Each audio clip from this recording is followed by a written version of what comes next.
they say you should never talk about politics, religion, or sex at dinner parties. It's just infradig, and it can cause a lot of trouble. But those are the exact subjects we like to talk about on my astrology vlog, apart from the sex, but I think that's probably quite adequately covered by other astrologers.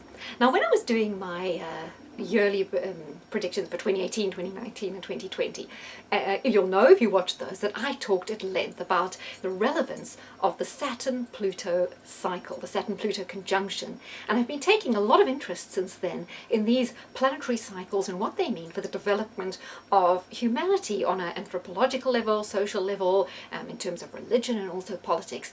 So I stumbled across some very interesting planetary cycles connected to religion. So one of them is the Uranus-Neptune cycle. But the ones that I'm going to look at in detail are Jupiter-Saturn and its relation to the birth of Jesus, the birth of Muhammad, and also Saturn-Pluto and its relation to, again, the time of Jesus' ministry and the time of Muhammad's ministry. Now, there's a connection with both of those to Pisces, which I'll come to. But there's also a difference where Christianity has a kind of Virgo theme and Islam has a Scorpio theme. So I thought it might be interesting to look at how those religions evolved with respect to those two signs and see if those two signs can give us an insight into some of the differences or similarities between those religions.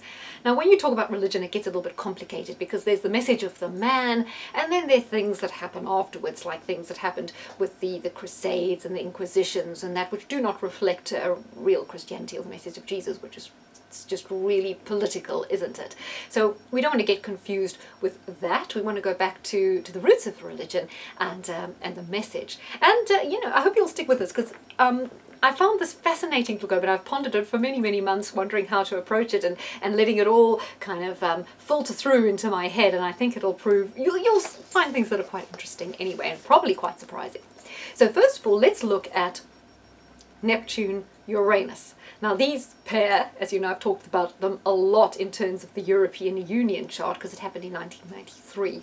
A conjunction between these two happens every 172 years, but every roughly 600 years, the conjunction of these two have brought forth a new sort of philosophy. So the first one talked about was the conjunction of the two that happened in 576 BC, which is the time of Pythagoras. So I think it's fair to say that the ancient Greek philosophers, Pythagoras and his contemporaries, had a huge influence on the world going forward.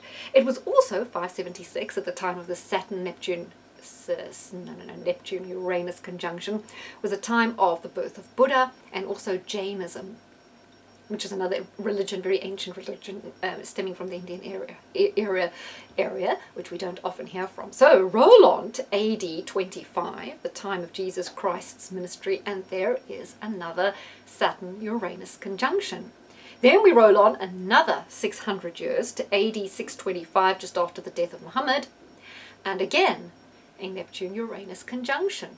So what's happening in the next 600 years, you ask? Well, in 1225 was the time of St. Francis of Assisi, which was, quite a figurehead in terms of the Catholic religion. And in 1825, which was rolling on another 600 years to the Neptune-Uranus conjunction, was the Christian Science, the start of Christian Science. So that's just an example of how every 600 years, one of these conjunctions has led to a new religion which has taken hold, a new philosophy which has taken hold and had a great influence in shaping society. Right, so let's have a look now. Okay, there was a chart online for the birth of Muhammad. Now, I'm not quite sure how accurate it is, but there was something in this chart that piqued my interest because it said Muhammad was born on the 20th of April, 570 AD. Right, so that makes him a Taurus. Now, one of my less watched videos, which I recommend you all go and take a look at, it's called Popes, Queens, Revolutionaries and Dictators, Taurians are the people who've changed world history. So go and have a look at that because you'll be quite interested in the kind of Taurians I've mentioned there and the massive impact that they've all had on shaping our modern world. And now, if Muhammad was a Taurus, that would make an absolute sense to me because it's always Taurians that come along with a new idea, a kind of philosophy that shapes or takes hold. Now, he was born with this sun just in Taurus, and it was opposite a Jupiter-Saturn conjunction in Scorpio, which is where we get our Scorpio influence. And during the time when he was in kind of preaching in Mecca, there was a Saturn-Pluto conjunction in Pisces. When you look at Christianity, now with Jesus Christ's birth, there's kind of a lot of confusion because, you know, we have information like there was a census and it was the time of Herod, and the Bible have thrown in this information. However, a lot of that information it's conflicting in terms of leading us to a date. But what we do know is in the early stages of Jesus' life, there was a Saturn-Jupiter conjunction, which is also called a great conjunction because those are the two biggest bodies in the sky, the biggest planets. They're really influential because of their power when they come together in a conjunction. You know, the kind of hyperdimensional torsion they create being together, such huge bodies, causes a huge shape on the consciousness of the earth. So with Jesus, it was in Pisces, the Saturn-Jupiter conjunction. During the years when he was doing his ministry, there was a Pluto-Saturn conjunction in Virgo. So it makes total sense to me that there's this commonality in terms of both of them having Pisces, because Pisces is the sign of spirituality. It's the last sign of the zodiac, Aries being the very first one. Pisces, the one where we are the most evolved in terms of our human journey. We're ready to transcend to the next level. We're ready to let go of the boundaries, let go of the physical existence of our material bodies and transcend to the next level, to let go of the material, right? And Pisces represents our yearning to be plugged into something bigger, something more important, our yearning to just let go and let it all dissolve and to merge with something greater than ourselves. So Pisces is key to all religions. It's that instinct we have in ourselves for something greater. And whether people deny it and become atheists or want to believe in science, people will always believe in something. There'll always be something to fill that gap because it's there. Everyone's got Pisces in a 12th house somewhere in their chart, and that yearning will be there. It'll either be fulfilled by religion or maybe by some other kind of a cult, a science and extremism. It'll be filled by something. So yeah, there we go. Pisces represented in both. Now, Pisces is also about sacrifice. Jesus died to save our sins. It's about martyrdom. It's also about submission, and the meaning of Islam is submit to the will of Allah, right? So there you go. Again, this theme of Pisces.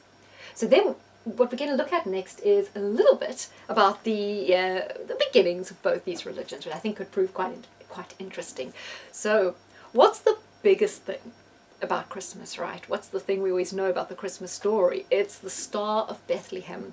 Now this is an historic event. It's not just some part of a fairy story. You know, there really was a star, and that star was the Jupiter-Saturn conjunction in Pisces, the Great Conjunction, which would have been visible as a bright star. Now, one of the stories you always hear in the Bible is about the three wise men. Who were they? They were the three high priests of the Magi from Persia. Now, Persia was a very sophisticated culture back then. They knew a lot about astronomy and astrology, which they inherited that knowledge from the Sumerians and later from the Babylonians. They were really clued up about the planets, and particularly in the Zoroastrian faith and religion from which these three wise men came, they would have recognized the significance of this conjunction, and perhaps pairing it together with eclipses, they would have known a route to follow in which to meet what wouldn't have been the baby Jesus, but possibly a young boy, maybe 4 or 6 years old.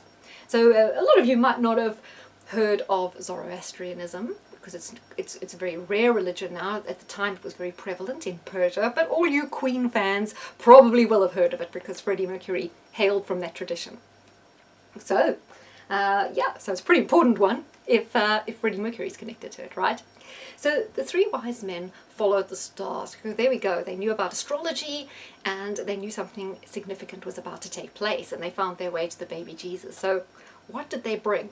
So the Bible, you know, is not often specific about this sort of thing, but is very, very specific about the gifts: gold, frankincense, and myrrh. So this was no ordinary baby shower where they were bringing a few trinkets of gold and some fragrance and whatnot. There's deep symbolic, scientific relevance to these. Now, the gold they were bringing is not like, well, this is silver actually, but it's not like the gold that we all worship today in terms of the jewelry. It was the monatomic gold, also known as the manna of heaven.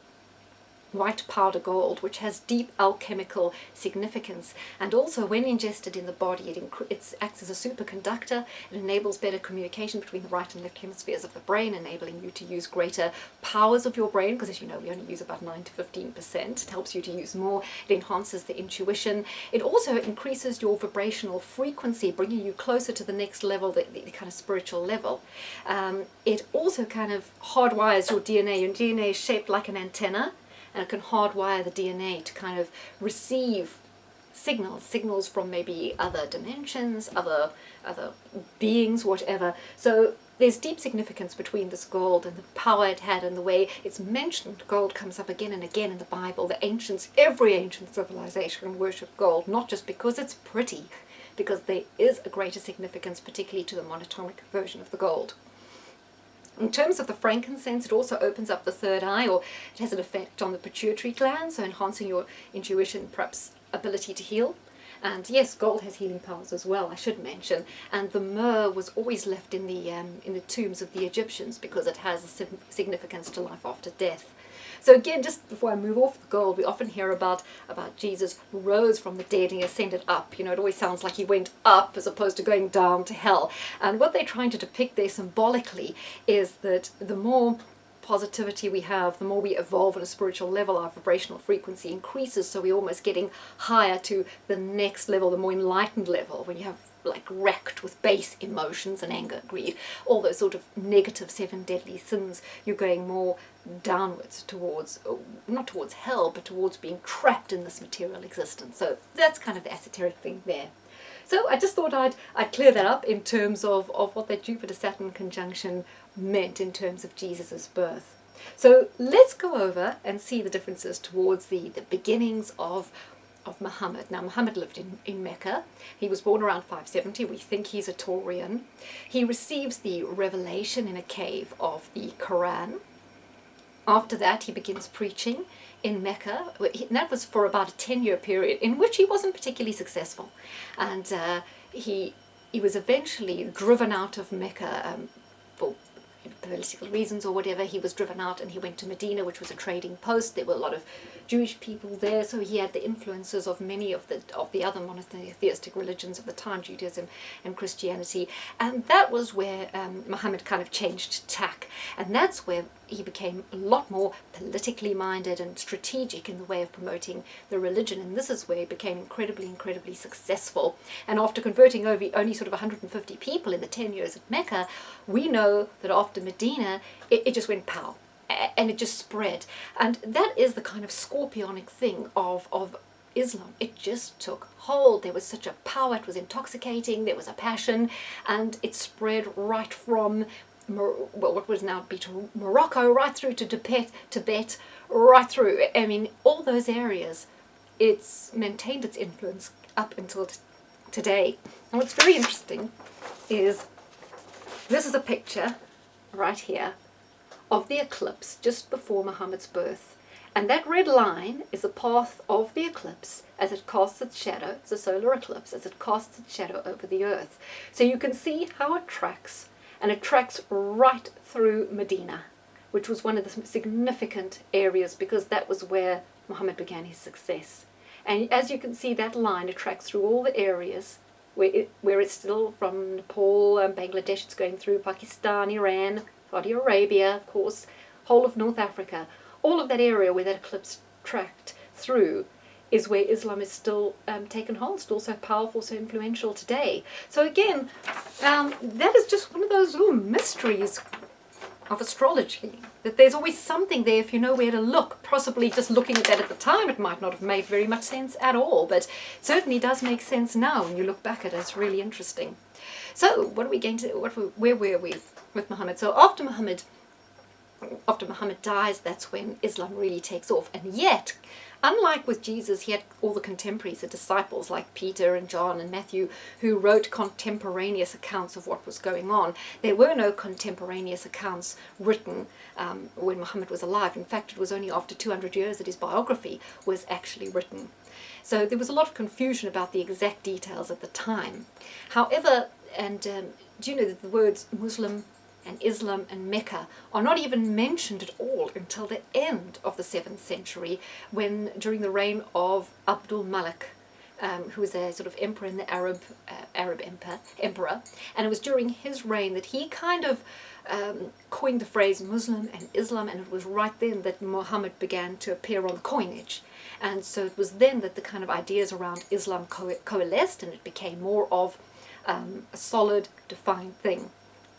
Now there are 3 original copies, apparently, of the Quran. The oldest is in the Topkapi Museum in Istanbul. There's also one in Tashkent and one in Yemen. These are the oldest surviving copies.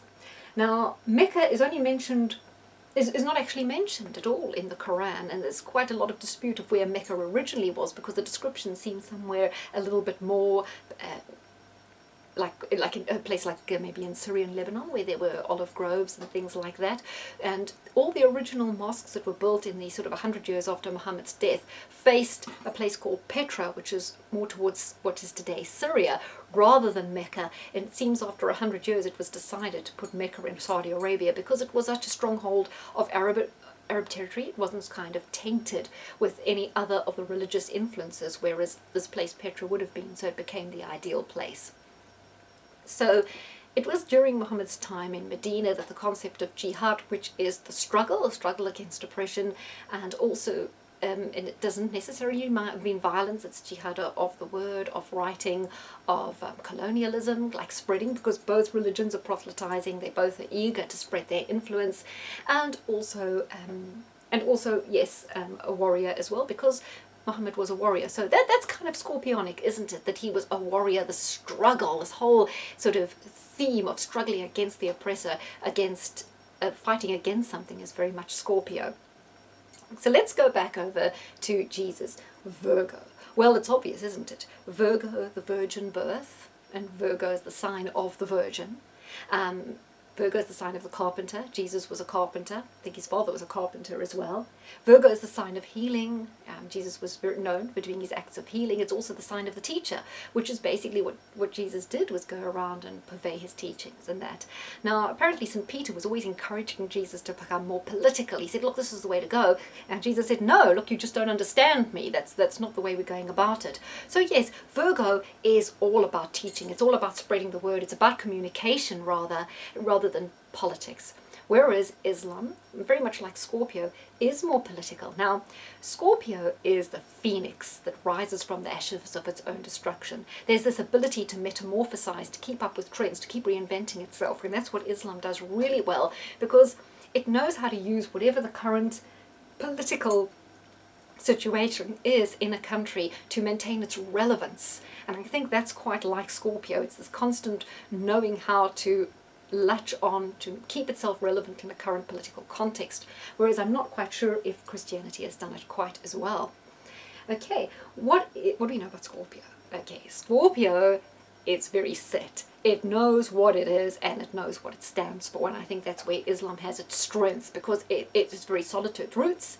It says this is what we are, this is what we stand for, and we're not budging on that. Whereas Virgo, particularly these days we can see it in Christianity, Virgo takes on board criticism, it's willing to change, but sometimes it's so willing to change that it loses the whole sense of the essence of what it is. And we see it even this Easter weekend with the, it was one of the archbishops in the UK coming out and saying, oh, well, you know, that resurrection story might not be true, probably isn't true. I mean, how can you say that? You know, you've got to get your story straight and stick to it. You can't just keep saying, oh, that's not true, we'll get rid of this bit. Oh, that bit's not fitting in with the current opinions, so we'll get rid of that bit. I mean, what sort of religion is this? This Virgo side is kind of too adaptable, because we know Virgos are, and Christianity has become like that, far too adaptable.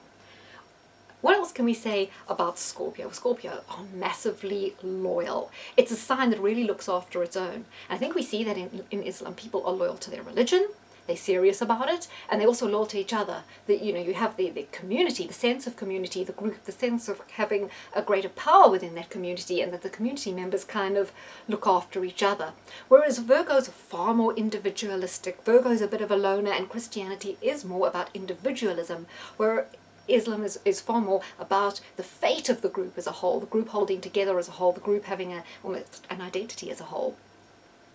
one of the things I always say, about Scorpio is, one of the good quotes for Scorpio is, it's my way or the highway. And we do see a little bit of that mentality in Islam with the way apostates are treated. So, you're in the group, and then you have a status within that group, and you're looked after in the group, but you turn your back on them, they don't want to know you. And in Scorpio, a bit like that, turn your back on them, and hey, you can go fly a kite, we don't want to know you. So there's a little bit of that there, where Virgo is kind of, easygoing with that sort of thing. The other thing that I can say about Scorpio is Scorpio work very strongly off the whole siege mentality. They're strongest when their backs are against a wall, when they feel they've got an enemy and they're fighting against something. I think Islam is also very strong in those circumstances. They really can bind together and stick together when there's a sense of a fight or being up against it. So, okay, and Scorpio love rules. Scorpio all about rules and about control. And yes, in Islam there are lots more rules for people to follow. It's far more strict in terms of the guidelines, the requirements are there, and it's much more prescriptive. And I think people know where they stand in terms of that, where in a way maybe Scorpio need to be a little, Christianity perhaps needs to be a little bit more prescriptive and a little bit more definite about what people should be doing. Now, one of the things, let's go back to Christianity now and talk about it in relation to Virgo. So Virgo are known for being very, very critical, and Jesus was known of being extremely critical of his disciples, critical of his followers. He was always, trying to pulling people up. Now the thing I never really understood going to Bible school and all that, and because I went to a Christian school as well, is the theme is everyone is a sinner. So in that, Christianity is totally everyone's the same. Everyone's treated the same because everyone is a sinner. And apparently, there's no real difference between a massive sin between, kind of killing someone, telling a white lie. It's all just sin, which was kind of confusing to me because I thought surely there's a, pecking order of sins here. Some must be worse than others. But there's total equality in Christianity because whether you're an atheist or you're of any faith, you're not a Christian, you are a Christian, everyone is a sinner, and the only thing you're offered is if you repent and follow Jesus, you are saved. Whereas with Islam, it's more of a case of you are either in the group and you follow Allah, or you are out the group, and that's the defining part. So it's quite binary. You're either with us or you're against us, kind of thing. Whereas Christianity sees everyone as a sinner and a potential repenter who can still access heaven. Now I talked about Islam in terms of having lots of rules and being prescriptive and having sort of strong guidelines so people feel they know where they're at. Well, in Christianity, it's all down to you. No matter what the group's doing, no matter what your family's doing, no matter what the people around you are doing, it's up to you to be the shepherd of your own soul to heaven. It's all down to your personal responsibility. You can't abdicate responsibility on what the group or the people around you are doing. It's all down to you as an individual. And again, in terms of being like Virgo, there's this highly individualistic thing where it's all down to you and your conscious and your individual relationship with God, rather than your relationship to the group kind of ushering you into to an afterlife. So that is kind of the thing. I'm just going to check what I've been writing here because I've been rabbiting on. One of the things as well in Christianity is you have to do the right thing for the right reason. If you're doing the right thing for the wrong reason, it just doesn't count. It has to come from the soul. Now Virgo are a very authentic sign. Virgo cannot stand to do anything if their heart's not in it, whether it's a relationship or anything. If Virgo feel that their mindset isn't there, their heart's not there, that they're doing it for the wrong reasons, they walk away. And Christianity says that as well, that if you're just kind of going through the motions, doing something because you feel you have to, because you want a virtue signal, that doesn't count. It has to come from here. Otherwise, just don't bother. And I think that's also very much what Virgo's about. Okay, yeah. Right, so yeah, Virgo, one of the things as well is service above self, and I think that can be represented in the theme of Jesus dying for everyone else's sins. It's that service above self, putting himself, not important to die for everyone else's sins. That's definitely in terms of the Virgo. And again, Pisces, the terms of sacrifice. So what have we got? We've got two religions with this whole Piscean thing in common, but we see two very different flavors. The Scorpio flavor, which I've tried to describe by giving you the history of Islam and what it is, and a few pointers about Christianity to see why Christianity has a Virgo theme. I think they could definitely both learn from each other. I mean, Christians need to stand up for themselves, be more loyal, be more passionate, be more engaged and excited about their religion, like Muslims are, and perhaps Islam needs a little bit of the flexibility, the self-criticism, the taking on board maybe current trends that Christianity has. So it's well, you know, it's all good. It's all what you make of it. And that was a little look at the two religions, how astrology was present in the planetary cycles were present at the birth of them, and how I think planetary cycles influence the outcomes of the two different religions. So, yeah. Oh yes, I forgot to mention that another thing with Christianity is a lot of the traditions we followed were kind of part of 300 years after Christ. There was this meeting with Constantinople, and they decided to have this merging between a lot of the Christian traditions and the pagan traditions to kind of market, because marketing and promotion were alive and well, people, in 300 BC AD. You know, there they were getting together to chat about how they could rebrand and remarket Christianity by incorporating all the pagan traditions to get the pagans on board. And so that's where it changed a little bit, and the message changed a little bit. And apparently after this big meeting that they had to formulate these new rules going forward, there was a massive orgy. Yeah, well, it was probably printed in the Sun of the time. Now, I said we don't often talk about sex, so there was your dose of sex for my sex, religion and politics. Okay, I hope you enjoyed it. And if I said BC instead of AD at some stage, please just work it out, because I'm bound to have made some a hash of some date at some stage. I always seem to have done that, and then people tell me in the comments. If I have, and I watch over myself, I'll just pop a little note at the bottom and say sorry about that mistake and put it right, so please don't keep telling me about it. Although, you know, I probably should be reminded that I've made a mistake. So anyway, thanks for that. Don't forget, follow me on Facebook, Lisa Lazuli Astrology. Get all my updates. You can contact me on there. And yeah, and I'll be on Steemit and on Patreon. I'm already on Patreon as well.